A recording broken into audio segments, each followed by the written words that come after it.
Hello everyone. Today we are delighted to present to you an exploration into the formative years of one of the greatest national heroes of the Philippines, Jose Rizal. During his elementary times as a student in Binian, Laguna, let's witness how Rizal's life became a tapestry of resilience, intellect, and patriotism that continues to inspire generations. In this presentation, we will delve into the experiences and influence that shaped Rizal's character and intellect during his early education in Binian. We'll uncover the significance of his schooling, the relationships he formed, and the lessons he learned that laid the foundation for his remarkable journey as a scholar, writer, and a national leader. I am Nur-ain Camille. And I am Khalid Yaba. Join us as we journey back in time to Binian, where the seeds of Rizal's greatness were sown. And explore how his experiences as a young student molded the man who would become the beacon of hope and inspiration for the Filipino people.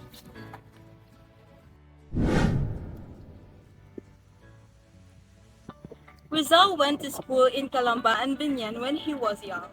His education included reading, writing, math, and religion, which was common for kids from well-off families like his. The teaching methods were tough, with lots of memorization and sometimes even punishment. Despite being weak as a child, Rizal became incredibly smart and ready for college in Manila. In many history books, Doña Tidora is often recognized as Rizal's first teacher. She was a respected and cultured woman. Rizal began learning the basics like the abacada and prayers from her when he was just 3 years old. He wrote on his memoirs that his mother patiently taught him these things. She was very kind and understanding, and she was the first to notice that his son is great for a poet. During their alphabet lesson, his mother will tell stories about each alphabet to stimulate Rizal's imagination. Did you know that at a young age of 8 years old, Jose Rizal already wrote a poem? It was entitled Sa Aking Mga Kabata, or in English, To My Fellow Youth. This poem is written by Jose Rizal in 1869 when he was just 8 years old. It is known to be his first written poem written in native language, Filipino, and advocating for the importance of education and national identity among Filipinos. As Jose grew older, his parents hired private tutors for him. Maestro Celestino and Maestro Lucas Padua were among them. Later, an elderly man named Leon Monroy, who had been a classmate of Jose's father, took on the role of tutor. Jose learned Spanish and Latin from him while he lived in the Rizal household. Unfortunately, Monroy passed away no long after. Following Monroy's death, Don Francisco and Doña Tidora, Jose's parents, talked to Pasiano, Jose's older brother, about his education. Pasiano decided that Jose needed more formal school. At that time, Binian had a well-known private school. So, after Monroy's passing, the decision was made to send Jose to Binian to continue his studies in Latin. Binian played a significant role not just in Rizal's life, but also in the lives of his siblings. Before Rizal went to study there, his brother Pasiano was the first to go, learning Latin under Maestro Justiniano Aquino Cruz, who later became Rizal's teacher. Rizal's sister Maria also became a part of Binian when she married Daniel Faustino Cruz, a local. They had children together, including Mauricio, who was said to be Rizal's favorite nephew. When Jose was 9 years old in June 1870, His father sent him to Binian for his first formal schooling. Accompanied by his 19-year-old brother Pasiano, they traveled in a horse-drawn carriage for about an hour and a half. Passing through nearby towns, they arrived late at the home of their aunt, Tia Tomasa Mercado, where Jose was to stay during his studies. He shared the house with various relatives, including cousins and nieces. In his memoirs, Jose described his aunt as elderly, often reading Bible in Tagalog. The household included Margarita, a humble cousin, her widowed brother Gabriel, the tomboyish Arcadia, the obnoxious Florentina, and the mischievous Leandro, who was fond of playing pranks. Jose's first night in Binian was marked by a walk around town with Leandro. But instead of enjoying it, he felt homesick, missing his family. One day, Leandro's prank went too far when he pushed Jose Rizal into the Binian River while bathing. Jose, unable to swim, was in danger of drowning if not for Leandro grabbing his feet and saving him from the sweep of current. Leandro received a stern scolding from their Aunt Tomasa for his reckless behavior, not to mention the numerous slipper slaps. On Rizal's first day of school, his brother Pasiano took him to Maestro Jostanino Aquino Cruz School, which was a small nipa hut about 30 meters away from their aunt's house. The school was surrounded by greenery, had a rock foundation, wooden walls, and palm leaf. Although it looked like a traditional Filipino house, it had a large window suitable for the tropical temperature. Pasiano, who knew the teacher well from his own time in Binian, introduced Jose and left for Calambâ. When Jose was seated in class, the teacher asked if he knew Spanish and Latin. And did you know what Jose replied? He only said, "A little," causing laughter among the boys, especially Pedro, the teacher's son. The teacher quickly started the day's lesson. In his memoirs, Rizal described Maestro Justiniano as tall, thin, with a sharp nose, wearing a sinamay shirt made by Batangas women and known for his strictness.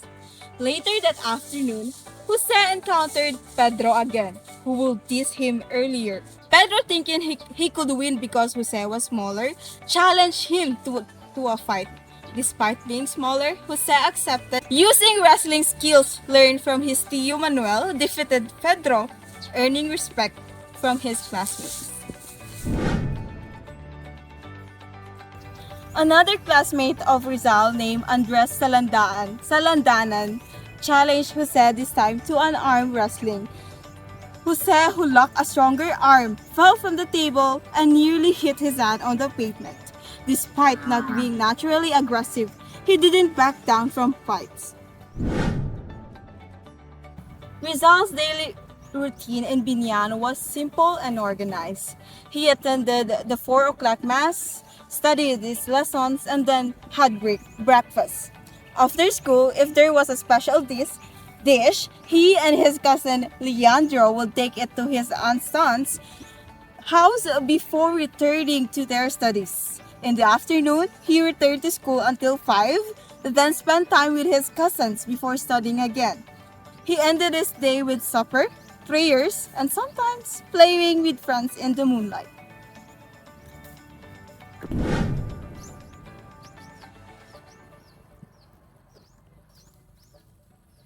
Whenever Jose studied in Binian, he occasionally visited his family in Calambâ.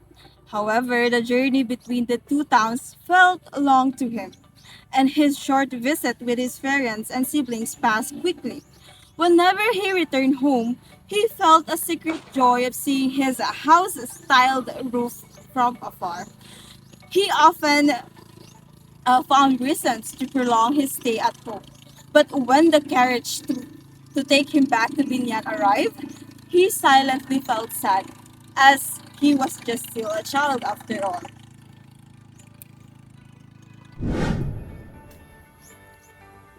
In Binian, Jose learned painting from an elderly painter named Juancho Carrera, who was related to Maestro Justiniano, as he was his father-in-law. Spending many hours at Juancho's studio, Jose honed his painting skills, and he and his classmate Jose Guevara become the class favorites in painting. Jose excelled academically in Binian, outperforming his classmates in Spanish, Latin, and other subjects. However, some older classmates envied his success and would falsely accuse him of misbehavior, leading to reprimands from the teacher. Despite his admiration for his teacher, who said didn't always agree with his methods, especially the use of physical punishment. He found it difficult to forget the pain of being cat even though he was a top student. According to Rizal, a day is not usual if he is not getting slammed by a kid by his profession.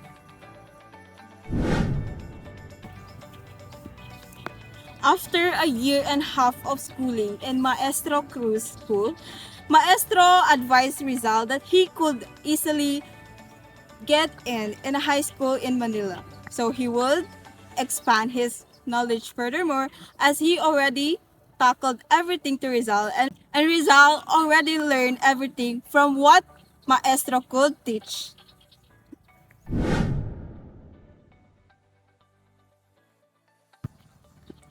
Hello again, I am Khalid and I will be continuing our report in Chapter 3 entitled School Days in Binian. So, starting with end of Binian schooling, that time, natutunan na ni Jose yung lahat ng naituro ni Maestro Justiniano. In-inform ng guro niya ang kanyang parents na paaralin siya sa college in Manila. So, parang nai-recommend ng guro niya na mas makakabuti sa kanya na doon siya paaralin. In December 1871, Jose received a letter from his sister Saturnina, informing him of the arrival of the steamer named Tallinn, which would take him from Binian to Calambâ.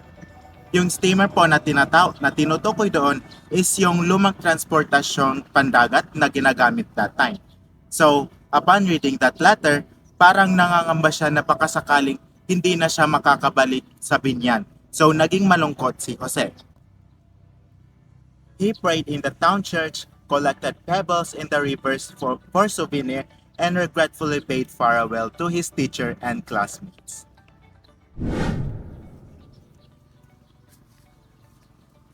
He left Binian on Saturday afternoon, December 17, 1871. Nung pagsakay niya sa steamer Tallinn, nakaramdam siya ng thrill dahil first time niyang makasakay that time ng steamer. Doon sa steamer na yun, nandoon si Arturo Campos, isang Frenchman and a friend of his father, na umalaga kay Jose habang pasakay sila. Upon arrival in Calambâ, Jose was welcomed home by his parents, brother, and sisters. The Christmas of 1871 was a joyous and memorable one for him. He was home, nakipagkwentuhan siya sa kanyang mga kapatid about sa mga nangyari sa kanya during fights, thrilling adventures, tsaka mga naging tagumpay niya during his school in Binian. So moving on, after the happy Christmas holiday on 1871, Don Francisco thought of sending Jose to Manila to study.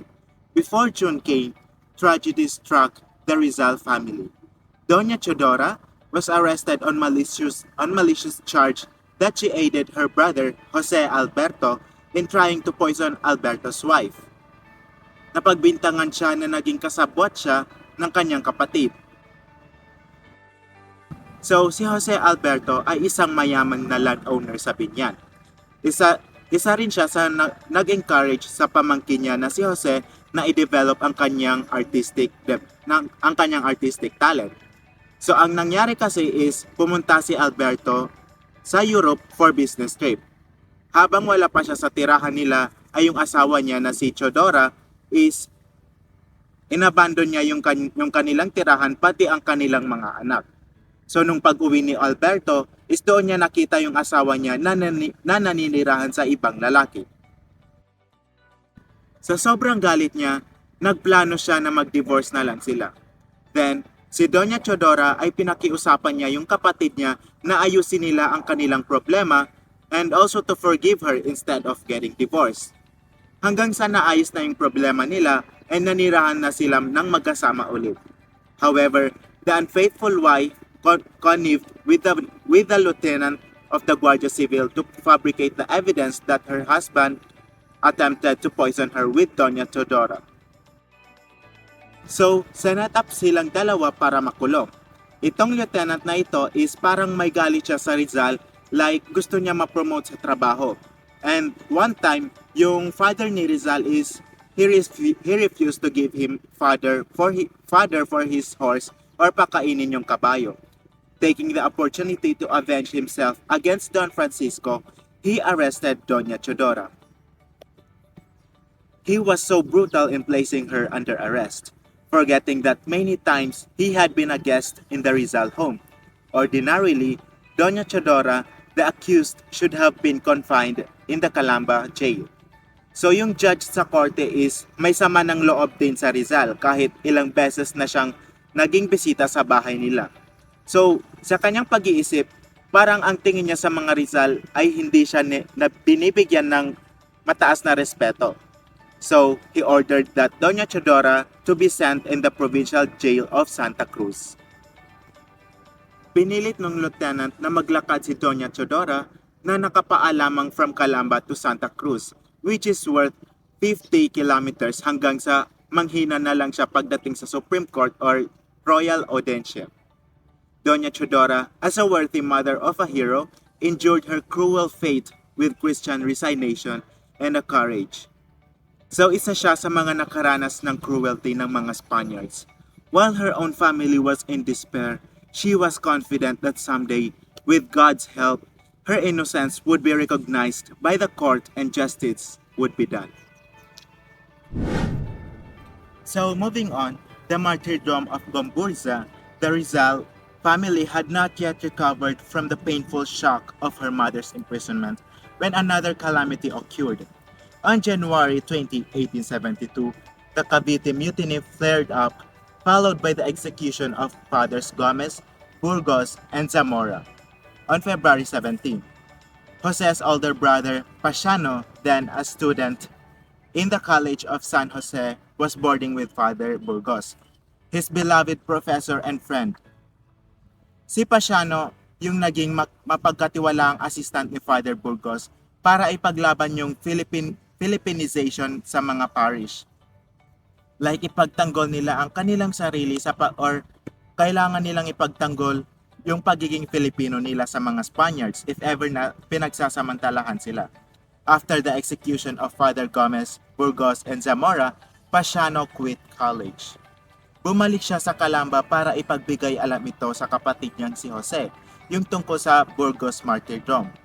Years later, Dr. Jose Rizal wrote of Burgos, "He awakened my intellect and made me understand goodness and justice. His farewell words I shall always remember. I have tried to pass on to you what I received from my teachers. Do the same for those who come after you." So 11 years old pa lang si Rizal nung nangyari ang trahedya ng martyrdom of Gomburza. Habang bata pa si Rizal ay masyado siyang naapektuhan sa mga negatibong pangyayari. Isang pangyayari namang naganap dahil sa injustices ng mga Spaniards, kagaya na lamang ng nangyari sa nanay niya. Dahil doon, nagkaroon siya ng lakas o determinasyon na labanan yung kasamaan ginagawa ng mga colonizers. In this chapter, we have witnessed how Binian Laguna shaped Jose Rizal to become one of the greatest human in the Philippine history. This could also mark the beginning of his great journey to awaken the Filipino from the cruelty of the Spaniard government. I am Nur-ain And I am Khalid Yabal. Once again, this is Chapter 3, School Days in Binian.